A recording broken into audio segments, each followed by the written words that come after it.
Assalamualaikum warahmatullahi wabarakatuh. Tabi pun. Perkenalkan, nama saya Nadila Hani Veronica dari Fakultas Keguruan dan Ilmu Pendidikan, Program Studi Pendidikan Bahasa dan Sastra Indonesia Universitas Lampung. Dongeng Putri Kemuning. Dahulu kala, ada seorang raja yang memiliki 10 orang putri yang cantik-cantik. Sang raja dikenal sebagai raja yang bijaksana. Namun, karena raja terlalu sibuk dengan kepemimpinannya, sehingga sang raja tak mampu mendidik anak-anaknya. Istri sang raja meninggal dunia ketika melahirkan anaknya yang bungsu, sehingga anak sang raja diasuh oleh inang sang pengasuh. Putri-putri raja menjadi manja dan nakal. Mereka hanya suka bermain di danau. Mereka tak mau belajar dan juga tak mau membantu ayahanda mereka. Pertengkaran sering terjadi di antara mereka. Ke-10 putri itu dinamai dengan nama-nama warna. Putri sulung bernama Putri Jambon. Adik-adiknya dinamai Putri Jingga, Putri Nila, Putri Hijau, Putri Kelabu, Putri Orange, Putri Merah Merona, dan Putri Kuning. Baju yang mereka pakai pun berwarna sama dengan nama mereka. Dengan begitu, sang raja mudah untuk mengenali mereka. Meskipun mereka hampir sama kecantikannya. Lain halnya dengan Putri Kuning. Ia sedikit berbeda. Sama kecantikannya, namun ia tak terlihat manja dan nakal. Sebaliknya, ia selalu riang dan ramah kepada siapapun. Ia lebih suka berpergian dengan inang sang pengasuh daripada dengan kakak-kakaknya. Pada suatu hari, sang raja hendak pergi jauh. Ia mengumpulkan putri-putrinya. Aku hendak pergi jauh dan lama. Oleh-oleh apa yang kalian inginkan, anakku? Aku ingin perhiasan yang mahal, kata Putri Jambon. Aku ingin emas, kain sutra yang berkilau-kilau, kata Putri Jingga. 9 anak raja meminta hadiah yang mahal-mahal. Namun, beda halnya dengan Putri Kuning. Ia berpikir sejenak, lalu memegang lengan ayahandanya. Aku hanya ingin ayah kembali dengan selamat, katanya. Kakak-kakaknya tertawa dan mencemoohnya. Anakku, sungguh baik perkataanmu. Tentu saja akan ku kembali dengan selamat. Dan akan kubawakan hadiah yang indah untukmu, kata sang raja. Tak lama kemudian, sang raja pergi. Selama raja pergi, para putri semakin manja dan nakal. Mereka sering membentak inang sang pengasuh dan menyuruh pelayan agar mematuhi perintah mereka. yakni perintah yang rewel itu. Pelayan tak sempat membersihkan taman istana. Putri Kuning sangat sedih dengan perlakuan kakak-kakaknya dan melihat taman kesayangan ayahnya. Tanpa ragu, Putri Kuning mengambil sapu dan mulai menyapu taman. Daun-daun kering dirontokkannya dan rumput liar dicabutnya. Dahan-dahan pohon dipangkas hingga rapi.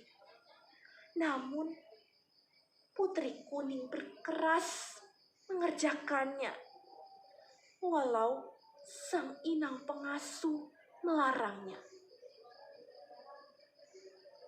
Kakak-kakak Putri Kuning melihat adiknya menyapu dan tertawa dengan keras. "Lihat, tampaknya kita punya pelayan baru," kata seorang di antaranya. "Hai pelayan, masih ada kotoran nih," ujar seorang lain sambil melemparkan sampah.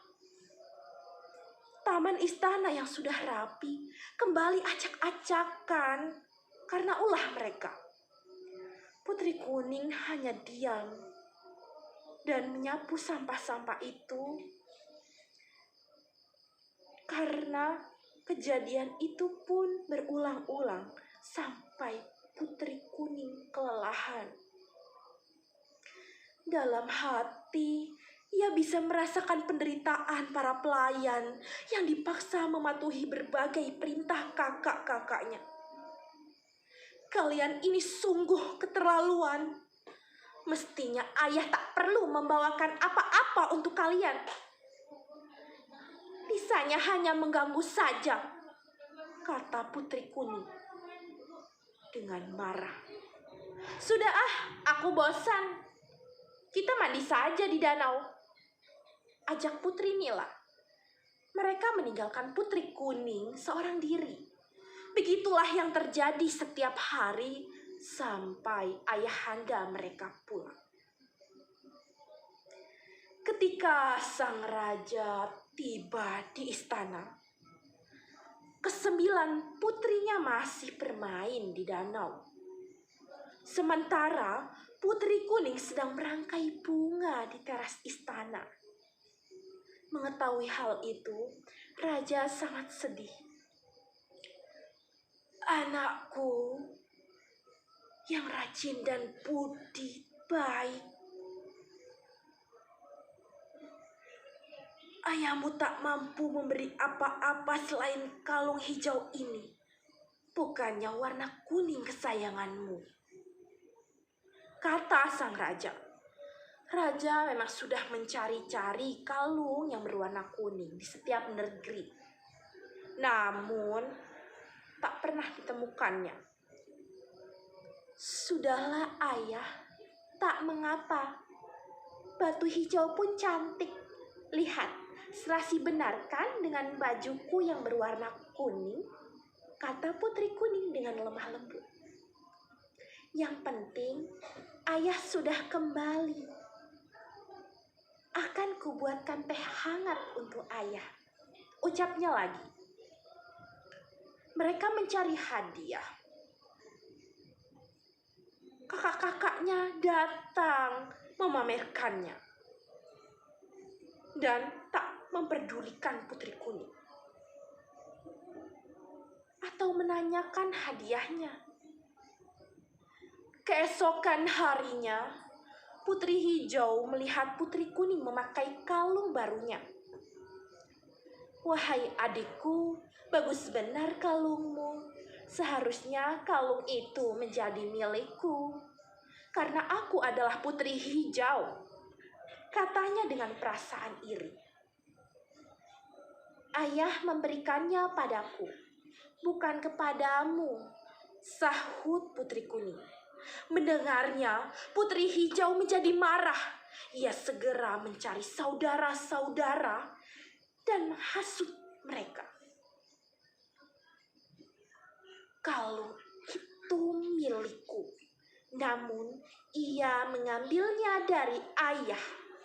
Kita harus mengajarnya berbuat baik, kata Putri Hijau. Mereka lalu sepakat untuk merampas kalung itu. Tak lama kemudian, Putri Kuning muncul.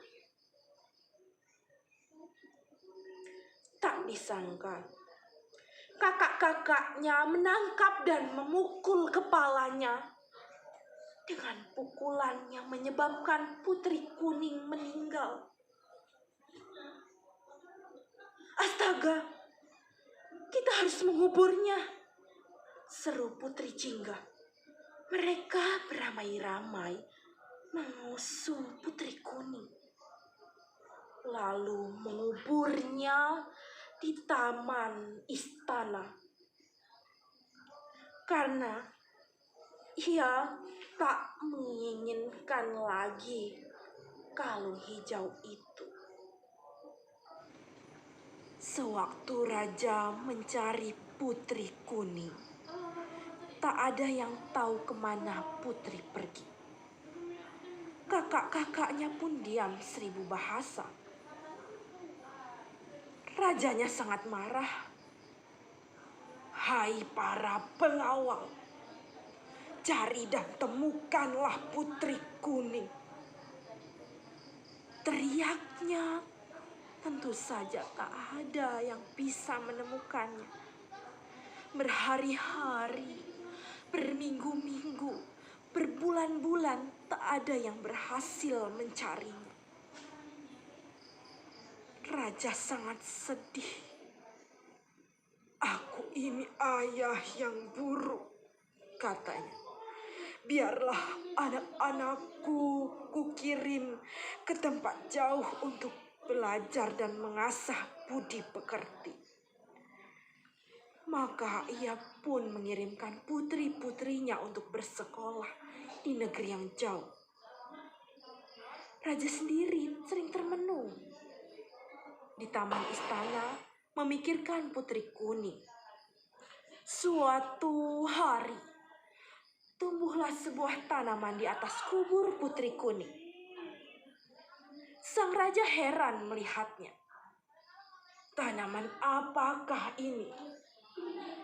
Batangnya bagaikan jubah putri. Daunnya bulat berkilau bagai batu hijau. Dan bunganya berwarna putih kuning dan sangat wangi. Tanaman ini mengingatkanku pada Putri Kuning. Baiklah, ku beri nama ia Kemuning, kata raja dengan senang. Sejak itulah bunga mendapat julukan Kemuning. Bahkan bunga kemuning bisa dimanfaatkan untuk berbagai khasiat seperti mengharumkan rambut. Barangnya bisa dipakai yang indah. Kulitnya dapat menjadi bedak. Dan mati pun Putri Kuning masih memberikan banyak kebaikan. Terima kasih. Wassalamualaikum warahmatullahi wabarakatuh.